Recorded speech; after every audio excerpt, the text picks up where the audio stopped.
Okay, for whatever it's worth, if anybody's crazy enough to watch a continuation of what I was talking about, we're going to talk about North Korea, South Korea. Okay, we're going to talk about, oh, just to recap what I was just going over before, check out a video on YouTube here of Bob McEwen. Okay, the last name is McEwen,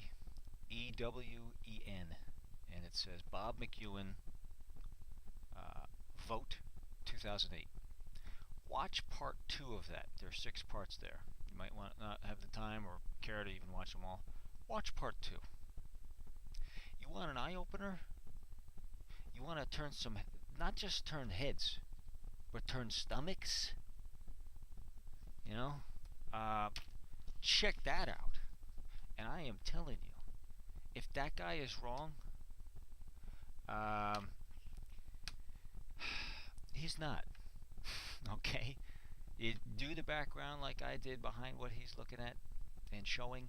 If Bob was wrong on that, he would be in a lot of trouble. But because it's the truth, he's okay. Okay? I don't think you can get in too much trouble if you just tell the truth.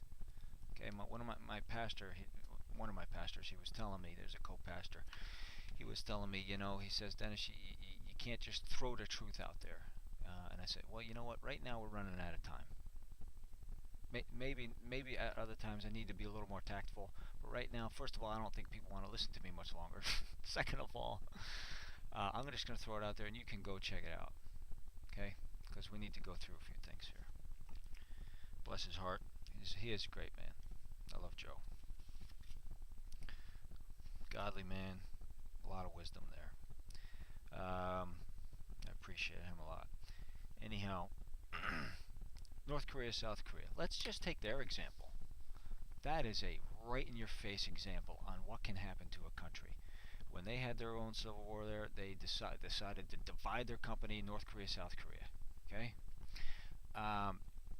The northern part got socialism, and everybody was taken care of, and everybody had free this and free that and everything.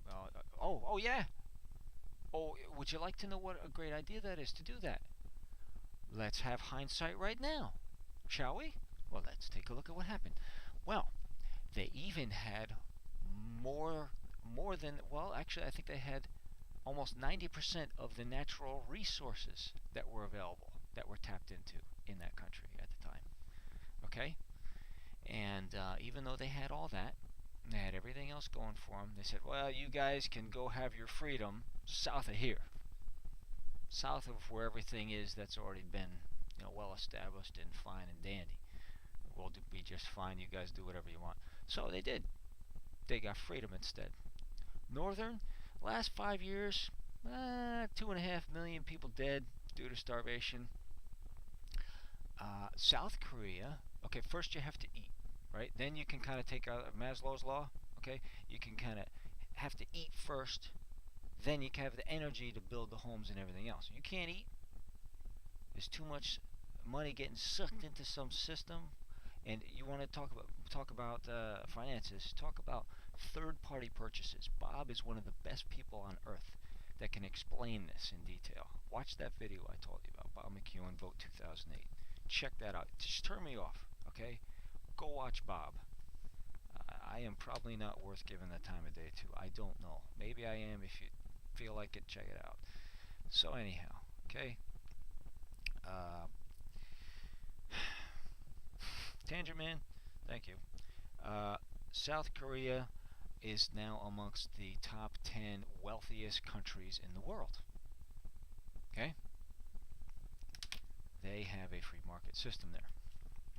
Now, so which one is working better? That's for you to decide. Okay?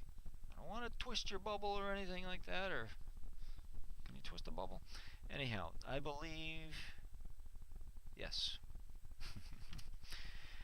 I had a little statement here I just wrote down. I believe McCain and Obama both believe they're doing the right thing.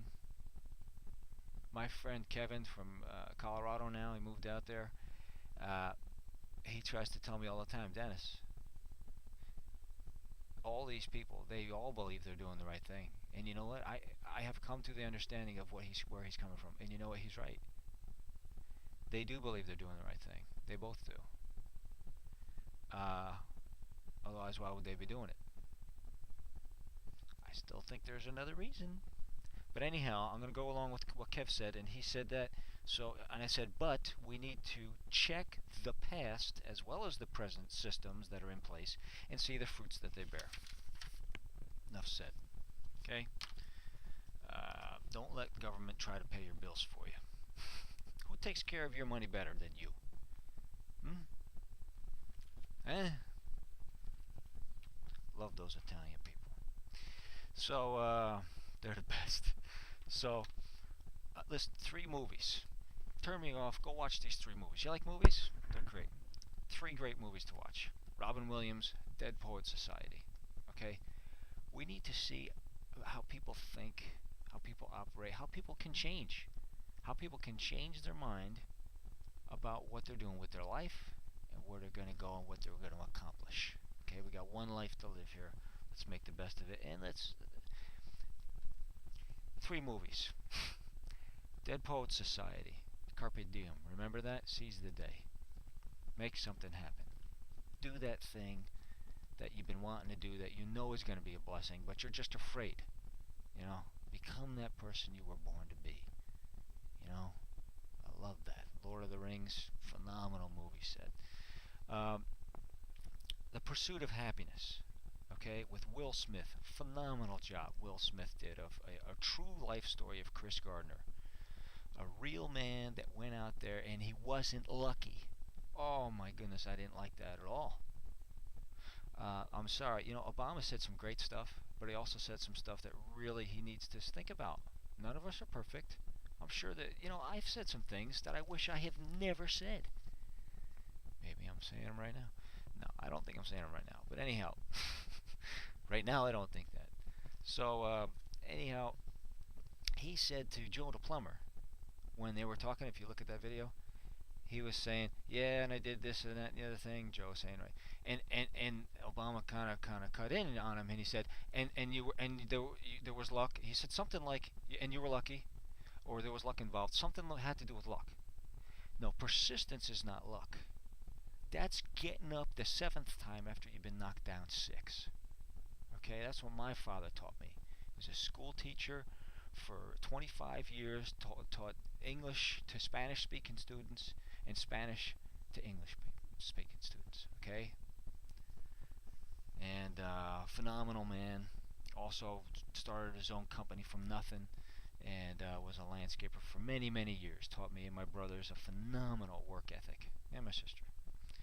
But she didn't do too much of the landscaping. But you know what? Hard work. Check out The Ultimate Gift, another movie. Okay, that's what I was getting to. The Ultimate Gift. To see how people, a lot of people, they say most of the people in this country don't know what they have. A fish doesn't know it's wet, right? Thanks, Kev, for that one. My friend Vladimir from Russia came here. We were working together, okay? And he says to me, hey, man, do you know this? You guys, you live in Disneyland, man. He says, we're over there, and we're in school, and they're telling us you don't want to go there. And he's a great guy. I love that guy. He's so funny. We had a lot of laughs. But he says, man, you're double up. He said that means real bad jerk, whatever that means. He says, you don't know what you have. Well, I don't know if Vladimir's started his own business, but that's really what this country is all about. So, but you know, nothing against Vlad. Vlad's a great guy, but you know, he hit the nail on the head.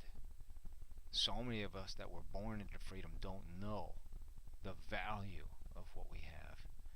So check out The Ultimate Gift. That kid in the beginning of that movie really didn't know what he had, because he had everything handed to him. And if we have a country where everything is handed to you or guaranteed, there is a price, a heavy price, for a guarantee. You know? Boy, I would love to elaborate on that, but later.